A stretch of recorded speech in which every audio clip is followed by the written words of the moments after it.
बेरोजगारी का बढ़ता भाव और लगातार भारतीय जनता पार्टी के वादे, तमाम वादों पर आज हम बात करेंगे। हमारे साथ है उपेन यादव, जो कि बेरोजगारी एकीकृत महासंघ के अध्यक्ष भी हैं और बता दूं कि भाजपा नेता है। 2023 में भारतीय जनता पार्टी का दामन थामा और चुनाव लड़ा शाहपुरा से, जो हार का सामना करना पड़ा। उपेन यादव से बात करेंगे। सर, बेरोजगारी को लेकर लगातार युवाओं के साथ आपने युवाओं के लिए लड़ाई लड़ी, आवाज़ उठाई। आज बेरोजगारी का जो बढ़ता भाव है उसको लेकर क्या कहेंगे? मैं इतना जरूर कहूँगा, भाव नहीं बढ़ रहा है। यशस्वी मुख्यमंत्री जी ने 80 भर्ती परीक्षाओं का कैलेंडर जारी किया है और 200 से ज़्यादा पेपर लीक माफिया को जेल में डालने का काम किया। कांग्रेस सरकार में पेपर लीक और युवा सब दुखी थे।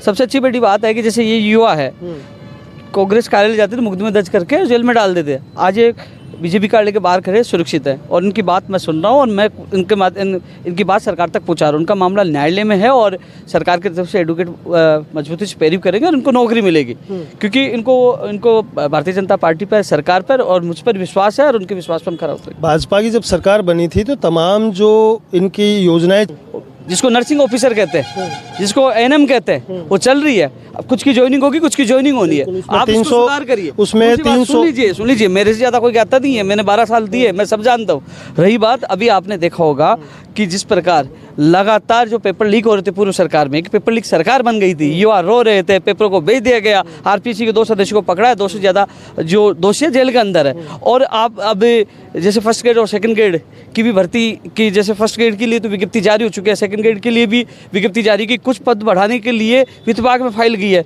रीट पात्रता परीक्षा फरवरी में हो रही है। 1998 का नियम चेंज हो गए और जो चतुर्थ श्रेणी कर्मचारी 48,500 से ज़्यादा पदों पर आ रही है, जो कभी आई नहीं।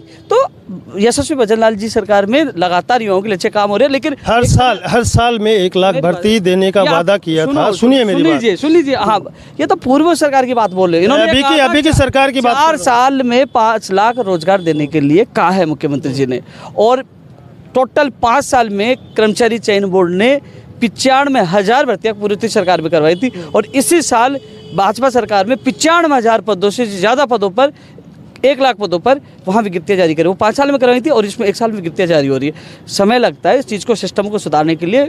जिस सिस्टम में पेपर लीक था, तो युवाओं को रोजगार सही समय मिले, सिस्टम सुधरे, उसमें समय लग रहा है। ढूंढ के चुन के आप देख नहीं रहे, कोई कभी फर्जी डिग्री वाला है, कोई डम्मी है, कोई क्या है। क्योंकि एसओजी वही है, क्योंकि यशस्वी मुख्यमंत्री जी एसओजी का फ्री हैंड है। युवाओं को सपनों को बेचने और को जेल में डालो, काम किया। 2 से ज़्यादा अंदर जेल है, जेल के अंदर है। वही एसओजी उस समय थी, उन्होंने पाबंद कर दिया, नहीं हमारे लोग जेल में चले जाएंगे, रोक दीजिए, बचा दीजिए। किसका भविष्य लूटा? तो आप सबको समझ में आ रहा है। तो अच्छा, आने वाले समय में अच्छा। आपने बात की एएनएम की, तो एएनएम भर्ती परीक्षा को लेकर मैं बता दूं 4008 लोगों को भाजपा सरकार ज्वाइनिंग दे चुकी है। हाँ। मगर उन्हीं में से 306 लोगों की भर्तियों को अटका के रखा हुआ है और उनको लालापोसी दी जा रही है या पैसे मांगे जा रहे हैं। इस तरीके सुनो मेरी बात सुनो, आपने खुद ने जवाब दे दिया ना, बता रहा हूं ना। आपने खुद ने जवाब दे दिया, ज्वाइनिंग दे दी। तो आपने खुद ने स्वीकार लिया, ज्वाइनिंग दे दी, अच्छी बात है ना। 300 लोग, किसी डॉक्यूमेंट्स सुन लीजिए, जांच करना जरूरी है। किसी डॉक्यूमेंट्स में कमी हो, फर्जी डिग्रियों के मामले आ रहे हैं, तो जांच तो होगी ना।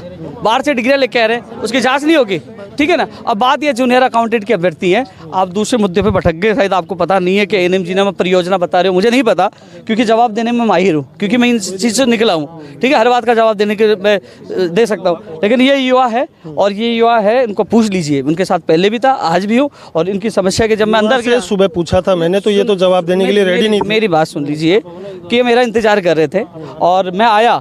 आते ही मैंने जो संबंधित एडवोकेट साहब हैं उनसे मैंने बात की, इनकी सुनवाई है और उसमें समय भी ले लिया गया। जितना मुझसे होगा मैं इसके लिए बेहतर करूंगा। भारतीय जनता पार्टी सरकार युवाओं के साथ है और अच्छा करेगी। यशस्वी भजनलाल जी की सरकार अच्छा करेगी। हाल ही में ख्वाजा दरगाह को लेकर विवाद चल रहा है और बताया जा रहा है कि अब युवाओं की बात करूँ ना, मैं नहीं कर उस पर कुछ क्या। चलिए कोई बात नहीं, पर युवाओं को, चलिए युवाओं पर ले लेते हैं। युवाओं की जो लगातार दिनों दिन यहाँ पर भारतीय जनता पार्टी पे कई तरीके के युवा यहाँ पर आ गए अपनी भर्तियों को लेकर, तो क्या आप क्या कहना चाहेंगे कि भाजपा की सरकार अब आने वाले समय में किस तरीके से युवा बेरोजगारों को देखती है? देखो एक चीज़ बताओ, इससे बड़ी संवेदनशीलता क्या होगी? मुख्यमंत्री जी ने शपथ ली और शपथ के लेने के बाद पहली मीटिंग में एसआईटी का गठन किया और पेपर लीक माफिया को पकड़ने के लिए ऐलान कर दिया और 200 से ज़्यादा जेल के अंदर है। तो युवाओं के लिए जो प्राथमिकता मुख्यमंत्री जी के अंदर युवा प्राथमिकता है। और एक उदाहरण देना चाहूँगा, सीईटी में 40% की मांग हम कांग्रेस सरकार में कर रहे थे, लाठियां खाई जून 2022 में कांग्रेस कार्यालय के बाहर, तो 3 मुकदमे दर्ज किए। उसको मुख्यमंत्री जी ने माना कि 40 40% कर दिया। जो 1998 के नियम संशोधन होते वो हो गए। आपने देखा चतुर्थ श्रेणी कर्मचारी की जो मांग करे वो हो गई।